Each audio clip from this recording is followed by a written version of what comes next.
64. In due season. God's timing is not our timing, nor is our children's timing comparable to ours. We want things when we feel their need, and, like children, we can't understand His delays. In Hebrews 4:16 we're told, "Let us therefore come boldly unto the throne of grace, that we may obtain mercy and find grace to help in time of need." Quote, time of need, end quote, in Greek is eukairon. It means a fitting time or opportunity. The same word, eukairon, also appears in the Greek version of the Psalms in the Septuagint in Psalm 104:27, which tells us, "These wait all upon thee, that thou mayest give them their meat in due season."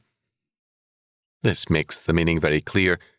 The help God promises and gives is not in terms of when we want it, but in terms of His determination of the due season.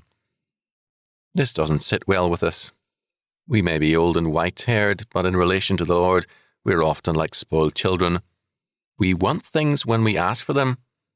God's word tells us, in due season.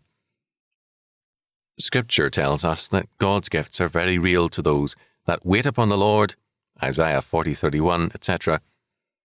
God assesses all our needs, and He determines the timing of all things.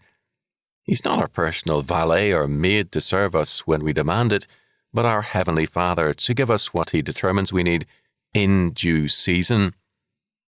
Moreover, what Hebrews 4:16 tells us is that we are to go boldly to the throne of grace primarily for mercy and grace. We usually have a long shopping list when we pray, but how often are mercy and grace on that list, or high on that list?